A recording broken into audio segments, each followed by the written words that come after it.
everything you do must be written. And before we meet, we make the request. And then the request is granted. That's reciprocal. So it's reciprocal. So that's the first thing to note. Two, foreign policy is very dynamic. And it relates to changing world situation. It reached a point when, under President Kibaki, when we found that the West is going to continue to be our security partner. And that's not going to change for a long time. And then we entrenched ourselves. We're going to get a lot of technology from the West. And therefore the idea was to deepen and readjust our relationship with the West for our interests. That's how we created the ministry, a new mission in Dublin, when we already have a mission in London. And somebody would ask, are you not extravagant? No, because you need the technology, and Dublin was the capital or the center of that. The Rook-East policy came as a result of the understanding that new capital for development is going to come from the East, from Korea, from Japan, from China, from India. So, and that also talked about the South. Now, if you take a populist approach and ignore that there was a turning point in our country's history where we decided that we are going to take a bifurcated or a two-pronged approach to our foreign policy, that we would have development partners and we have other traditional partners doing what they have been doing, so that we center our interests on that, then we're going to have a lot of problems. That's second. The third point that one would want to make is that when we're talking about visa, again, populism does not apply. Because, like now, if you get a European country, France, or let's say Sweden, and you say we are going to have a visa, visa-free interaction, I mean, that's funny. Because these countries are controlled by Schengen, the Schengen process. They issue visa correctively. So you can say that with Italy, but what are you going to say about with France? So you can go there, but can they allow you to go? Because you'll be issued with a Schengen visa. So it's also good to understand the mapping of these international relations as they come. There are countries that will not even require, they don't even announce, but they don't require a visa from you if you are coming from Kenya. I mean, until I think 1990, Kenya could travel through Europe without any visa. I traveled to Germany without a visa to Frankfurt when I was going to the US. My first travel to Europe, I didn't need a visa because it was there. Then they were swamped for specific reasons that many Kenyans from different communities would now move to all these places. All people would basically go to countries and claim to be Kenyans. And therefore, we were beginning to be relaxed in terms of the way we are controlling who is migrating from Kenya and claiming to be a Kenyan there. And that's it. So the point is, foreign policy is a very deliberate process. And two, it must be predictable. It's not that we are not friendly when you ask for papers from an ambassador from a neighboring country. And they come here and stay even for 3 months as we clear to present the papers. And credentials.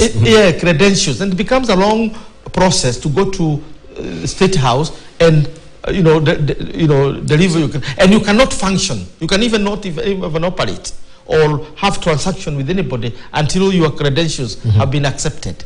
Therefore, foreign policy is not something you can start to criticize. Oh, it's a slow process. Oh, it is like this. The issue is that due process is required because the costs can be very heavy. I know Dr. Khanenje talked about Al-Shabaab and others. Over and above those, there are other official criminals, people who are just into official syndicates, of economic syndicates and so on. You need to find out exactly where were they last, where did they travel last before this. So the visa process is not about blocking people from coming. It's about filtering who comes into the country. It's about vetting, so to speak. Yes, that's why if you have a diplomatic visa, I mean, you don't need a visa. I mean, you have a diplomatic passport. You don't need a visa in many countries because you've already been vetted by your own government. If something happened and you are a carrier of that kind of a passport, then your government will be held responsible, not you as an individual. But anybody who is holding ordinary visa, that means you'll have to be vetted for the sake of the interest or for the interests of the... Thank you. So of what material utility will it be if you're talking about reciprocity? Does visa-free entry spur any economic incentives at the end of the day, of which I'm struggling to understand? Well, that is actually the key point, is that let's look at the whole idea of borders. You know, we have borders, and these borders were created by the colonial system, the British, the French, the Portuguese, and so on. And our economies are tiny. We're not able to compete equally at a global level. Mm-hmm. But Africa has 1.3 billion population. Mm-hmm. It has got enormous resources. We're one of the largest and the richest continents in the world. And now we are entering the area of the Africa Continental Free Trade Agreement, in which we're opening up our borders for trading. So I think also it is natural that we should start allowing movement of people, because after all, the economies are driven by people. And the idea of opening up the continent, creating the concept of beyond borders, undoing some of the shackling colonial bureaucratic structures, is good for Africa and for the continent. And the idea of visa-free does not mean that anybody can enter this country. We would still have border controls that would look at that particular person individually. And although the person can come without a visa, but there is an immigration officer at the desk who looks at this character and says, look, guy, you know, we don't require a visa for your country, but you don't look to us as if you are coming here for with good intentions, and can decide to allow that person or not. But again, terrorists, criminals, and syndicates don't respect borders, or they don't respect visa controls. They have many ways of entering those countries without being recognized or without being detected. And this is a very small percentage of the number of people who come to our country. So I think the president is on the right track, that the visa-free process would unshackle and provide us a lot of economic opportunities. Because imagine everyone who visits you must eat, must have some accommodation, must move around in terms of transport. That is money that is coming into our country. Even if you are not engaged in any major economic activity, by the mere fact that you're here, they're not coming for a free lunch or a free accommodation. And our country's economy is not growing so fast to be able to provide employment opportunities. So we're trying to attract as many people as possible to come for tourism, for trade, and so on. And I think that is the key aspect, and we should continue to encourage it. But when it comes to the bigger political and economic blocs like the European Union, then obviously we don't get any advantage in giving a European Union country a free visa status, because they cannot reciprocate. That decision, border control decision, is a delegated responsibility that is within the European Union and is uniformly agreed in the Schengen Agreement. So I don't know what benefit we would get from that. But I remember myself at a time when for example, the first time I traveled to Europe, I went to work for the BBC in London. I didn't require a visa to go to the United Kingdom, to the entire Commonwealth countries, Canada, Australia, New Zealand, and to the whole of Europe. Every weekend you could decide to go to Brussels or to Paris or to any European country, and you take a boat or you fly. And the Kenyan passport was a very important document with authority. But we failed because here our institutions became weak, our governance system became weak, passports became documents that could be bought by anybody, and it created a backlash. And we were reduced to a situation whereby our passport was literally valueless when I was living in London, because you couldn't go anywhere without seeking visa, and no country was willing to give you a visa.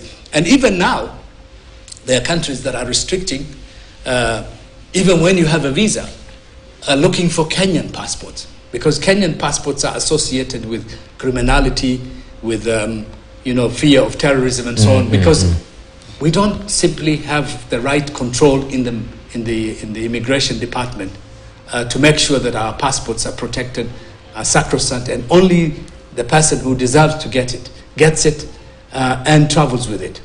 Right, thank you. Let's hear from Professor Nomidama. Yeah, well, my colleagues are correct, but let me take it in just a different way. I was reading an article, Washington Post on the weekend, that project that by the year 2050, every 1 out of 4 people will be African. What means is that Europe birth rate is level off. Japan has significantly changed. Even China is going to change. India is going to change. It is Africa that is going to provide the manpower. And the world is not going to be run by IA. The IA can do so much.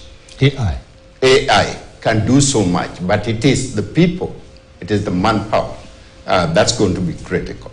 So we need to really carefully craft our foreign policy, which is balanced and consistent from the beginning over the 60 years, and such that we don't veer off from what we call the norm. We are shaped and judged by our own image. And so it is very, very important. The president is active. There is no question about that.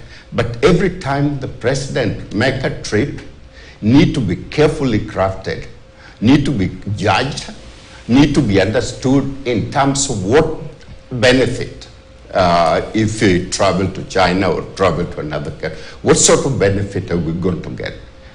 So that is one aspect of what I want to talk about. Second thing, I carry 2 passports, Kenya passport, US passport. When I have US passport, I travel free all over Europe and in most countries of the world. Kenya passport is restricted, where you can travel, where you cannot, without visa. But now we are talking about free trade in Africa, and we've been talking about it for a long time. Europe right now is trading with each other at 75%. Asians are trading with each other at 50%. Africa is trading with each other at 15%. And therefore, we need to change. And so I commend the president for stepping forward, and also Kagame for stepping forward and say we are going to have visa-free. But like my friends have said, it's not just visa-free. It's who is coming and who is going and what's your purpose. And so we need to be able, we need to have a network, an intelligence of information, so that collective of information, so we know who is coming here, what they are going to do, and then we separate the bad guys and the good guys, but step forward to project our image as committed to African free trade. Even as that, we're talking about that, UK and the US have issued fresh terror alerts, not here in the country, but in Uganda. So if you're traveling to those countries, just be across to Uganda, just be aware of that as well. And I wanted to highlight before the KRA issue that was resolved by that is at the Jomo Kenyatta International Airport. There is a Business Daily today that has a very interesting story on Kenya winning a bid to lead Africa's push to cut dollar dominance. And you know, you're talking about President William Ruto being a Pan-Africanist, has been pushing for the de-dollarization of our economy. And it says here that Kenya has won the bid to host an electronic platform which will enable traders on the continent to settle deals in respective national currencies, placing it in the front line of a push by African countries to reduce reliance on the US dollar. President William Ruto announced Tuesday that Pan-African Payment and Settlement System, that is PAPS, will be domiciled in Kenya. The payment platform will be adopted by African Union's Assembly of Head of State and Government next February. The president also told this gathering in Nairobi. The platform is projected to save the continent about 750 billion shillings, that is $5 billion, in cost incurred by traders in converting respective national currencies into a third currency, largely the US dollar. I wonder what Kanenje will say to this particular move. This is where the world is actually gravitating to. We see what has just happened with the President Samia in Tanzania when she went to India, and part of the BRICS also summit there, and now they're trading with rupees. Now she can be able now to trade with rupees instead of dollars. What do you think about this, the PAPS? Well, the payment system, and I think President Ruto has been a big champion, of course, of alternatives to use of the dollar. It's not because the president hates the dollar, it's because I think it disadvantages a lot of our countries and our economies. And I think that is why there's this push to be able to deal in currencies that not necessarily because you have control over them, but you're not going to fall as fast as what we're seeing today. And some of these moves has been interpreted to be that the president perhaps is anti-Western, and I think that is completely false. This president is probably one of the most pro-Western presidents in many years, and so it has really nothing to do with his sentiment with regard to Western partners or the dollar itself per se. I think it has a lot to do with economics, but also a way to build a degree of autonomy. But it's also recognition that the world is changing, and the truth is we are no longer in a unipolar world, it's a multipolar world. And the rise of the rest is unstoppable and is going to continue. And it is important to position yourself and as a country in ways in which at least, if you are not going to be at the center of it, at least you're going to help in driving in that direction. Because I'd rather, you're the driver than a passenger in a vehicle you can't control. And I think the president hasn't changed with regard to some of his sentiments from the time he assumed office. And many people in the global south, seem to actually like the direction he's going. Now, I think what is going to be also helpful, and we need to be careful about this, is, what does that mean then for us in the medium term? Could it be having an impact on our own, economy? At a time when the shilling is falling, very, very fast. It's not helped by the fact that perhaps Mheshimiwa can share some more information that a boss at the central bank, woke up and said, the Kenyan shilling is, essentially garbage. So it's overvalued. Exactly. That's what it's saying. It's garbage. And when you say it's garbage, anytime you say what product you're selling is garbage, a lot of people are going to dump that shilling, including Kenyans themselves. Because if you are a business person or you have any pretty sense of economics, and someone tells you that shilling has been overvalued by 30%, are you still going to keep it in your house? No, you're going to dump it very, very quickly. You won't need it. Now, apparently, our imports have declined by 14% because of the weak shilling. You see, anytime you have a weaker currency in basic economic terms, if we had a lot more things to sell to the rest of the world, our exports would have gone up significantly. And so the net loss would actually be cancelled out, and we may actually end up profiting. That is why even the Chinese have resisted devaluing their currency further, or rather overvaluing their currency, because it boosts their exports under the current framework. But we've not been doing things that can actually be able to sell to the rest of the world. And so when the shilling falls and we have nothing to sell or very little to sell to the rest of the world, guess what? We just keep going under. And it's not looking very good right now. Now, so there's been a lot of talk and writing with regard to the fuel.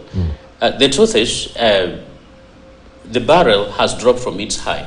Yeah. At some point, by 15%. Yes. And even the United States, it was $3.95, a gallon now is around $3.05, you see. But of course, for us, it's going up, What exactly, of course, is happening? And how come a number of countries, it was followed by, proportional decline, but then ours actually going up. What is it that is happening and what should we do? And we need to start asking ourselves serious questions, but also bring minds together to find solutions, because some of this partisanship or straitjacket things are not exactly being helpful.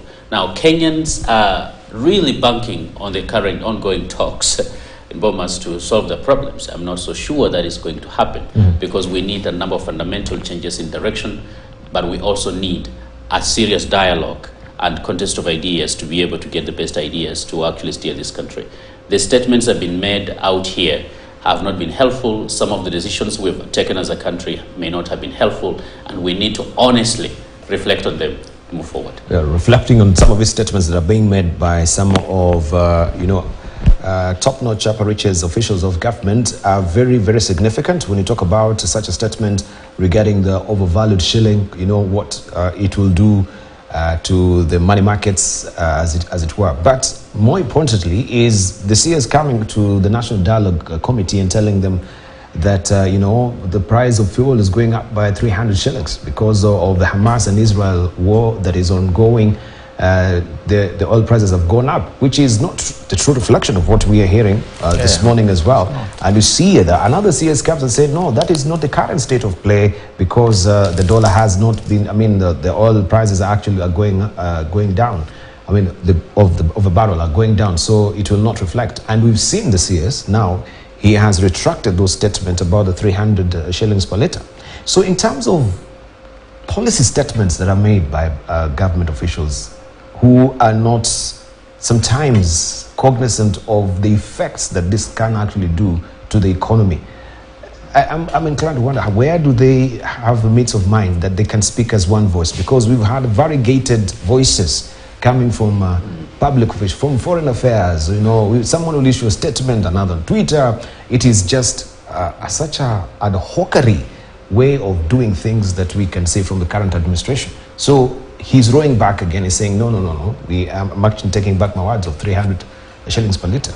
But the information is already out there. How do you control the damage, especially with government communication? I think let me just use the normal phrase that is being used here in Kenya. Mambo ni matatu. Three things. That one is copyrighted. No. It is trademarked. It is trademarked. No, but that's what we do always in the academy. Yes. We are used. In fact, we can challenge the patent. These are the 3 points. We have used. There are three things now in Kenya. First, policy consistency is needed. I know the president will be making the State of the Nation, and from where I sit, the State of the Nation is that we have no consistency of a policy. We are speaking from both sides of the mouth in many cases, and speaking before we reflect. And therefore, we are going back and forth, retracting, saying this, and so on. And so many senior officers saying things that go against the grain of the national. Sometimes you might be telling us the truth, but sometimes you need to sugarcoat the truth so that it can run comfortably with the citizen. It might be true that fuel is going up, but wait for that time because you're going to disrupt the market. If I know on the 14th of November, fuel is going to go up by so much, then I'll overbuy so that I store. Or if I am a seller, I'll hold back so that I wait for that date to sell it at that higher price. So sometimes statements might be true, but they don't make sense because they're not reflected upon. The second the second thing is basically promises. It is not good to run a government by promise. A government, by the promise, for the promise, and for the promise. Promises, and more promises. Sometimes we need to reflect on exactly what we're doing. There are things that you can only show results after 2 years. And it's good to be true to those kind of things. Reforms usually take a long time. They don't have quick fruits. So patience pays. But in the meantime, if you make too many promises, like this is now 14 months since the government came to power. If you look at the headlines, we are going to deliver 250,000 houses. how long does it take to build a house? You know, you should now be saying we have built 10 houses.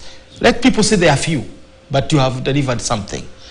So a government by the promise, you know, by promises, and that one is not helpful. Finally, I think we need to know that helping people to appreciate that the cost of living is going to come down is important. But the cost of living cannot come down through taxation. Taxes have never developed a country anywhere in the world. You cannot develop on taxes. You cannot reform on taxes. In fact, tax reform itself is defined as cutting on this tax and increasing on this tax. You can increase the cost of cigarettes because you know there are many people who are going to pay for that, but then you can reduce the price of oil. But somehow the taxpayer will have to get what they need to meet the budgetary requirements. And therefore, taxes are not about reducing anything or producing anything. They are simply about enabling the government to operate by day. Development is a completely different ballgame, and you have to find out where the funds for development are going to come from. I hear a lot of people here saying, oh, this government has cut a lot of, have cut on spending, and therefore we are now looking inward. You cannot look inward when you need to uplift your people. You have to diversify your sources of funding. Whether you're borrowing from your public or you're borrowing externally, somehow you'll have to find how to balance that. So in a sense, as we now look at the state, I don't think you can say the state of our nation is good unless you want to lie. The nation of our state is, one of the MPs, I think from Telegon, is saying that this is our worst time since independence. I think it's an exaggeration because this is only 14 months, an exaggeration. But the truth of the matter is that we need to go to the mirror and look at ourselves and see what we need to change about ourselves. Right. We need to go to the mirror. Let's say from Mheshimiwa as well, regarding this double speak that, speaking from both sides of the mouth on policy issues that are very critical for the economy, especially from the CSs recently. Well, I mean, I think I would start with the fact that the fundamentals of our economy are not good. We are heavily indebted. We spend more than what we earn. We're living beyond our means, and this has been going for a while. And what has happened with this new government is the fact that this has come to the chickens have come home to roost. Yes. And there are very hard times ahead. Ordinary people have been squeezed. There's a lot of pain. Our economy is shrinking, and the government is spending a lot of energy and time to pay for the debts and to demand more from the ordinary Kenyan. There's nothing much really that would change in the next year or two, because I think the president obviously must be banking on the fact that it is necessary to have as much pain as possible for the short term. And then in the next 2 or 3 years, the economy can be turned around, and he can come up and say, look, we paid our debts, we fixed our economy, and now we're able to relax a bit. But I think there's a serious problem, as Professor Kagawanja has said, about the government's messaging system. And the contradicting, demoralizing, confusing messages by different government actors is impacting on our economy. You know, the cabinet secretary saying this, some of the president's advisors painting a very gloomy picture, the governor of the central bank saying our currency is overvalued. This is terrible for perception, and people are beginning to feel. A lot of business people are going to hoard their foreign currency to wait for a better time. So I think the president needs to crack on his officials and say, and put them into line to say, you must not destabilize the country and create misperceptions that would affect our economy and our morale as citizens. The other element, I think, of this issue of the de-dollarization is what the other professor has said, is that you really have to fix your economy to be able to determine what role you can play in the world. If your economy is in a crisis, your currency is going down, your productivity is going down, you export less than you import, then you're not going to be able to say much about the dollarization, because the dollar is the dominant currency of trade and economics in the world today. You need much more than just rhetorically saying that you're going to withdraw from the dollar. From the dollar to what? Whom are you going to trade with? So you have to have more countries that are willing to buy your products and sell your products outside the international currency. Yes, the United States is declining. The world is changing. We're moving to a multipolar world. But until such a time whether there's going to be a major change, economic change, that shift, which would maybe in years' time, is that the new imperial international currency would continue to be a dollar. For example, even China doesn't want the dollar to go down. They pay for American loans. China has maybe $1 to $2 trillion in US loans. Japan, Saudi Arabia, all these countries are backing up this dollar economy because they have invested in it. The moment they withdraw that support and the dollar goes, our economy is going to be impacted. Every economy, because we live in an interconnected world. And unless we are serious about fixing our own economy and creating an efficient super economy, more production, more local production, industrialization, selling more to the world, we would remain just spectators in the global economy. Indeed. I wanted just to also raise the issue of, before we gravitate there, where Kenya, there's the issue of oil, and Kenya got cut off by Kampala oil supply deal. There's a government-to-government deal that it seems that Yoweri Museveni gasket was blown because they were in the dark, especially this government-to-government deal that we were actually embroiled in with the UAE farm.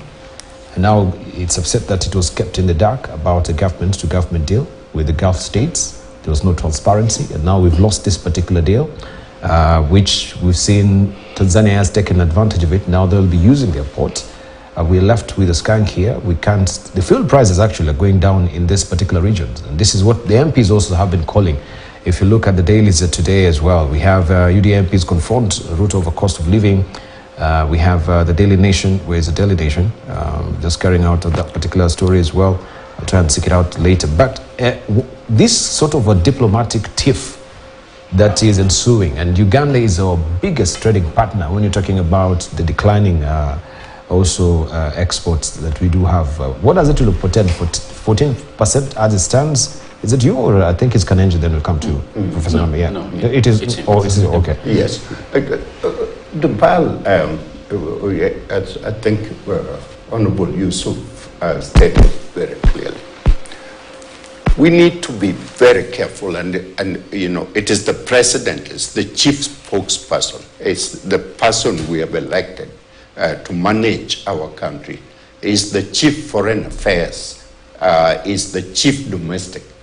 And so the president cannot function without having the kind of people that can help it, because it's a one person and there are too many people that is managed. These folks are talking different languages, and those this different language that is being spelled out confuse the public. Number one, the East Africa as a group is where our first primary role plays. As you indicated, our biggest trading partner is Uganda, and is consistently for a long time, since the colonial government left. So we want to make sure that there is an intricate relationship that is taking place between our ministries, our government, government to government in Uganda, such that, and then between the two presidents, consistently communicating together. If you remember, we had the Lancet project that needed to take place to supply South Sudan, supply Ethiopia, boost our economy, and help East Africa. And then the rest of the world are looking at Kenya as a gateway to Africa. The rest of the world are coming to Africa. But when we are bickering between Uganda and Kenya, and then Tanzania is boosting, is coming up and coming up fast because investors are going down, then there's some really serious communication gap that's going on. The second point I want to talk about is that in Scandinavia, taxes are very heavy in Scandinavia, but houses are almost free. They have universal education from primary all the way to university without cost, and then people are relatively happy. So the issue is, we're not refusing to pay tax, but I don't need anyone with the rungu in front of my house telling me I have to pay tax. You have to justify to me why my tax need to be increased when the roads are not maintained, when goods and services are suffering, when the cost of living is going up. So you have to prepare Kenya and justify why we all need to sacrifice. Barack Obama did that when I was watching for America, and they all rallied together. And so these are the kind of things that must happen in order for us to stop confusing the masses of the people.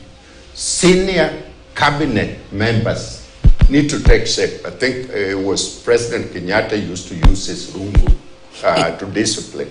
Kibaki managed a group of people in a way that changed the system. The third point I want to say very quickly, Debal, is we need to be very careful about these breaks and the dollar. U.S. is still the most powerful country in the world, both economically, militarily, whichever way you want to go. And so that dollar is going to be here for a long time. It's not going to be down tomorrow, next week. So before you shift and move, we need to carefully craft our move and understand what is it we're moving to. Thank you. All right. Unless you have anything to add on that, we can actually gravitate to... On that. I think we need to understand... Could I just give a sporting chance to Dr. Hassan Kanenja? Of course, also you'll be leaving shortly, I know, today. Yes. Let me just... mine is... Thank you. Well, I may not exactly be familiar with the intricacy or intricate details, especially of the Kenya-Uganda arrangement, insofar as the oil deal is concerned. One thing that's become apparent is in the recent years, we've made a series of missteps in the region diplomatically that is now taking business elsewhere, and that is not exactly auguring well for us. And so both, of course, the Ministry of East African Affairs, the Ministry of Foreign Affairs, they need to get busier because while we're increasingly making a lot of friends outside the region, we don't seem to be expanding friendships within the region. Now, Kenya is at the center of efforts to have Somalia join the East African community. There's a likelihood that in a month, that perhaps may become a reality, despite the challenges, of course, that Somalia is still facing and some of the complications that, of course, that may mean for the region, despite the potential that, of course, it also holds. And so for Kenya being the main anchor state of this community, I think we need to re-strategize and go back. Where exactly have we been going wrong? Where are we slipping the job to the extent that our neighbors are electing to, for instance, when it comes to the port of Dar es Salaam and stuff like that, getting prominence, and just our neighbors sometimes walking around us, instead of walking through us. And we really have to be honest with ourselves, and perhaps we need to deepen the kind of engagements that are needed. The East African Community Ministry need to be busy and need to be doing something. we should not expect the president to have all the ideas and all the knowledge in the world. No president normally has that. But the people who are tasked with the responsibilities of managing affairs within this region, what exactly are they doing? If they're tired with the job, please, they should step aside. And there are many people who are willing to fill that position. Peter Kagonja, this is not the first time that we're seeing such a diplomatic tiff, especially when it comes to trade deals. The East African community has raised concern, especially where Kenya goes full steam ahead to negotiate with some of our economic blocs like the European Union recently, without consultation with the EAC. We've seen that happen also with Donald Trump previously with the free trade agreement that President Uhuru Kenyatta had actually signed up with Donald Trump. And now we are here with the oil deal that they were kept in the dark. So are we warned as a country in always doing these things in a very furtive way, not having a very broad consultative negotiations before we make a deal that will affect other people who are enwrapped or we are trading with? Especially on these negotiations. We are very effectively replacing Magufuli and the chaos that his government initially reflected. If you remember, Kenya was projecting a very cohesive regional agenda, and therefore other countries gravitated towards us, and you had talks about the coalition of the willing. Because some countries had to will, and Tanzania got rushing a lot because of its failure to understand its interest in the East African region. So we moved very well with the region. The region supported us even in the difficult times during the ICC, International Criminal Court, with us. The region basically has been the backbone of our economy, whether we are getting food security, whether it is people visiting Nairobi, and that's what has transformed Kenya into a regional hub, economic hub, transport hub. The reason why we started even conceptualizing trans-regional railway system, cutting across the whole region, is because Kenya was giving that good leadership. But I think now we are going by issue. We're not having a greater picture. We are simply hacking trees. We don't even know how the forests look like. So we're just hacking trees here and there. And as a result, people are beginning to see whether we can offer leadership. The tragic part is that Tanzania itself is moving forward. That mama is moving forward. She's not joking. And she has opened 3 ports. There is a port in Bagamoyo down there. There is Dar es Salaam, and there is this Tanga. Yes. For Uganda, it's Tanga. For Burundi and Rwanda, it's Dar es Salaam. For Zambia and other countries in the south, is there. So they've given 3 entry points to the Indian Ocean. We were doing the same earlier on. Ramu for the north, Mombasa, and we were doing extremely well.